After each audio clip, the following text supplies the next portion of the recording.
Bonjour à toutes et à tous, je suis René Pelletier. Bienvenue sur ma chaîne et un grand merci à toutes celles et ceux qui s'abonnent et regardent mes vidéos. Installez-vous confortablement, découvrons le sujet du jour. Intrus frisquet, découvre comment évincer le Loir de ton domicile. Dans cette vidéo, je vais montrer comment reconnaître sa présence, comprendre pourquoi il s'installe chez nous, éviter les erreurs qui aggravent le problème et surtout le faire partir durablement sans laisser la situation traîner pendant des semaines. Si tu entends des bruits nocturnes dans les combles, si quelque chose gratte dans les cloisons, si tu retrouves des indices sans savoir à quel animal tu as affaire, reste bien jusqu'au bout. Parce que le plus gros piège, ce n'est pas seulement le Loir lui-même, c'est de mal identifier le problème, de boucher au mauvais moment, ou de croire qu'il va partir tout seul alors qu'il s'installe de plus en plus confortablement dans la maison. Le Loir est un petit mammifère nocturne, discret le jour, étonnamment agile et, surtout, beaucoup plus envahissant qu'on ne l'imagine quand il choisit un grenier, un faux plafond, un mur creux ou une dépendance comme refuge. Beaucoup de personnes confondent sa présence avec celle d'une souris, d'un rat, d'un écureuil ou même d'un oiseau coincé sous le toit. Pourtant, les signes ne sont pas tout à fait les mêmes. Le Loir est surtout actif la nuit. Il court, grimpe, gratte, ronge parfois, se déplace dans les isolants, au niveau des poutres, des tuiles, des câbles, et il peut produire des bruits étonnamment forts pour sa taille. Souvent, on me décrit des petits pas rapides suivis de moments de silence, puis de nouveaux déplacements, comme si l'animal explorait toujours le même trajet. C'est typique d'une installation qui commence à devenir régulière. Ce qui rend la situation stressante, c'est que le bruit arrive au moment où la maison est calme, donc on l'entend beaucoup plus nettement, surtout au coucher ou en pleine nuit. Avant de chercher à l'évincer, je prends toujours le temps d'identifier précisément ce que j'ai en face de moi. C'est la base. Un Loir ne laisse pas exactement les mêmes traces qu'un rat. Il aime les endroits secs, sombres, peu fréquentés, bien isolés, et il profite volontiers de l'accès à de la nourriture à proximité. Il peut être attiré par des fruits, des graines, des réserves, des croquettes laissées dans un garage, un compost mal géré, un jardin accueillant ou même la simple sécurité d'un comble inaccessible. Quand il trouve chaleur, cachette et tranquillité, il n'a aucune raison de repartir rapidement. Et plus on attend, plus il marque sa présence. On peut alors retrouver des excréments, des traces d'urine, des matériaux déplacés pour faire un nid, parfois une odeur musquée, et dans certains cas, des dégradations sur l'isolation ou sur des objets entreposés dans le grenier. Le premier réflexe utile, c'est donc l'observation. Je regarde à quel moment les bruits se produisent, leur intensité, leur fréquence et l'endroit d'où ils semblent venir. Un Loir actif dans les combles va souvent suivre des chemins réguliers. Si les bruits commencent peu après la tombée de la nuit et reprennent avant l'aube, c'est un indice intéressant. J'inspecte ensuite les zones hautes de la maison parce que le Loir grimpe très bien. Je vérifie les accès sous toiture, les tuiles déplacées, les joints abîmés, les grilles de ventilation insuffisamment protégées, les passages de câbles, les trous en façade près des gouttières, les lierres ou branches qui servent de pont vers le toit. Beaucoup de gens cherchent au niveau du sol alors que l'entrée est à plusieurs mètres de hauteur. C'est une erreur fréquente. Le Loir profite précisément de notre manque d'attention sur les zones difficiles à voir. Quand j'inspecte, je cherche aussi à comprendre si l'animal ne fait que passer ou s'il vit réellement sur place. Ce n'est pas la même chose. Un passage occasionnel peut se produire si l'environnement extérieur lui est favorable et qu'il explore. Une installation, en revanche, se remarque par la répétition des bruits, l'accumulation de traces et parfois par la découverte d'un nid dans l'isolation, derrière un coffrage ou dans un coin de grenier peu fréquenté. Il ne faut pas sous-estimer non plus le rythme saisonnier. À certaines périodes, l'activité paraît plus visible et à d'autres, elle semble diminuer. Beaucoup pensent alors que le problème est résolu, alors que le Loir reste présent ou reviendra dès que les conditions lui seront de nouveau favorables. C'est pour cela que je ne me contente jamais d'un simple silence temporaire comme preuve de départ définitif. Ce qui inquiète souvent le plus, ce sont les dégâts potentiels. Et là, il faut être clair. Un Loir n'est pas juste une nuisance sonore. Il peut salir les lieux, Détériorer des cartons, du tissu, du papier, des isolants, créer une odeur persistante dans les espaces clos et parfois s'attaquer à certains matériaux en les rongeant. Le danger le plus sous-estimé, c'est la dégradation progressive d'un endroit qu'on visite rarement. On ne monte pas tous les jours dans les combles. Pendant ce temps, l'animal circule, niche, laisse des traces, et le problème peut prendre de l'ampleur avant qu'on ne réagisse vraiment. Si des câbles sont accessibles, l'inquiétude augmente encore. Même si tous les cas ne sont pas graves, il n'y a aucune bonne raison d'attendre que la situation s'aggrave. En même temps, il faut éviter les réactions impulsives. Beaucoup de gens bouchent immédiatement tous les trous dès qu'ils soupçonnent la présence d'un animal. Ça paraît logique, mais si le Loir est encore à l'intérieur, au moment où on ferme les accès, on peut créer une situation pire qu'au départ. L'animal, paniqué, va chercher une autre issue, s'agiter davantage, s'enfoncer plus loin dans les cloisons ou provoquer de nouvelles dégradations. Il faut donc avancer dans le bon ordre. D'abord confirmer la présence, ensuite repérer les itinéraires et points d'entrée, puis mettre en place une stratégie qui favorise la sortie avant la sécurisation définitive. C'est cette logique qui évite les mauvaises surprises. Je fais aussi très attention à ce qui attire le Loir autour de la maison. On parle souvent de l'intérieur, mais l'extérieur joue un rôle énorme. Si des branches touchent le toit, si des arbustes lui offrent un accès facile, si des fruits tombent et restent au sol, si des graines sont disponibles, si des sacs de nourriture sont stockés sans protection dans une annexe, tout cela crée un environnement accueillant. Le Loir est opportuniste. Il ne s'installe pas quelque part par hasard. Il le fait parce qu'il y trouve un avantage. Pour le faire partir durablement, je dois donc rendre le lieu moins intéressant, pas seulement le chasser une fois. Sinon, un autre individu, ou le même, reviendra dès qu'une ouverture se présentera. Une fois la situation évaluée, je passe à l'étape la plus importante, celle qui consiste à combiner dérangement contrôlé, suppression des attractifs et exclusion physique. Le dérangement contrôlé, ce n'est pas faire n'importe quoi en espérant effrayer l'animal. Je cherche simplement à casser les conditions de confort qui l'ont poussé à rester. Dans un grenier, cela peut passer par une fréquentation plus régulière de l'espace, de la lumière ponctuelle, du mouvement, une vigilance accrue et un environnement moins calme qu'auparavant. L'objectif n'est pas de créer une panique dangereuse, mais de faire comprendre au Loir que cet abri n'est plus tranquille. Cela dit, cette étape seule ne suffit presque jamais. Si l'accès reste ouvert et que la zone demeure pratique, il reviendra. C'est pour cela que l'exclusion physique est décisive. Une fois que j'ai identifié les points d'entrée probables, je prépare leur fermeture durable. Mais je ne le fais qu'au moment opportun, quand tout indique que l'animal n'est plus à l'intérieur ou qu'il a été empêché de se réinstaller après une sortie. Il faut viser la solidité et la précision. Les réparations approximatives sont souvent inutiles parce qu'un petit espace oublié suffit. Le Loir sait profiter d'une faiblesse minime.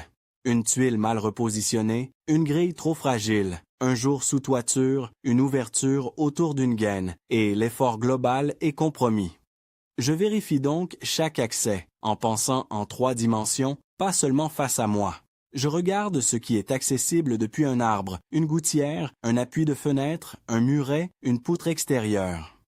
J'insiste aussi sur un point essentiel. La maison peut avoir plusieurs points d'entrée, dont un seul est réellement utilisé au moment où j'inspecte. Si je me contente de fermer l'ouverture la plus évidente, sans traiter les autres faiblesses, je peux déplacer le problème sans le résoudre. Le Loir contournera l'obstacle. C'est pour cela qu'une inspection sérieuse est souvent plus longue qu'on ne l'imagine. Il faut observer les hauteurs, les dessous d'avancée de toit, les raccords entre matériaux, les petites fissures élargies avec le temps, les protections manquantes sur les aérations. Le succès vient moins d'un geste spectaculaire que d'une somme de détails bien gérés. Pendant ce processus, je garde aussi en tête la question de l'hygiène. Si le Loir a séjourné dans un grenier ou une cloison accessible, il ne faut pas négliger le nettoyage après son départ. Les excréments, l'urine, les matériaux souillés, parfois des restes de nidification, peuvent maintenir une odeur et attirer d'autres animaux. Nettoyer correctement permet non seulement d'assainir le lieu, mais aussi de mieux voir si une nouvelle activité apparaît plus tard. Un espace sale et encombré masque les indices. Un espace remis en état facilite la surveillance. Quand un grenier redevient propre, rangé et inspectable, on repère beaucoup plus vite un retour éventuel. Il y a aussi une dimension psychologique dans ce genre de problème. Lorsqu'on entend du bruit au plafond plusieurs nuits de suite, on dort mal, on imagine le pire, et on peut vite se sentir impuissant. Je le comprends très bien. C'est pour ça que je recommande de transformer l'inquiétude en méthode. Au lieu d'attendre chaque soir en se demandant si ça va recommencer, je préfère avancer avec un plan clair, observer, localiser, réduire les attractifs, vérifier l'état du toit et des accès, favoriser la sortie, fermer solidement, nettoyer, puis surveiller dans la durée. Dès qu'on découpe le problème en étapes, il devient beaucoup plus gérable. Beaucoup se demandent combien de temps cela peut prendre. En réalité, cela dépend de plusieurs facteurs. Depuis combien de temps le Loir est présent, s'il s'agit d'un passage isolé ou d'une installation réelle, la complexité de la maison, la facilité d'accès au point haut, la présence d'attractifs à proximité et la qualité des réparations. Dans les cas simples, une bonne intervention méthodique permet de reprendre le contrôle rapidement. Dans les cas plus complexes, surtout quand les accès sont multiples ou difficiles à atteindre, il faut être plus patient et plus rigoureux. Ce qui compte, c'est de ne pas alterner entre immobilisme et bricolage au hasard. Les solutions improvisées donnent souvent l'impression d'agir, mais elles font perdre du temps. Je veux aussi parler des signes qui permettent de confirmer que le problème est en train de se résoudre.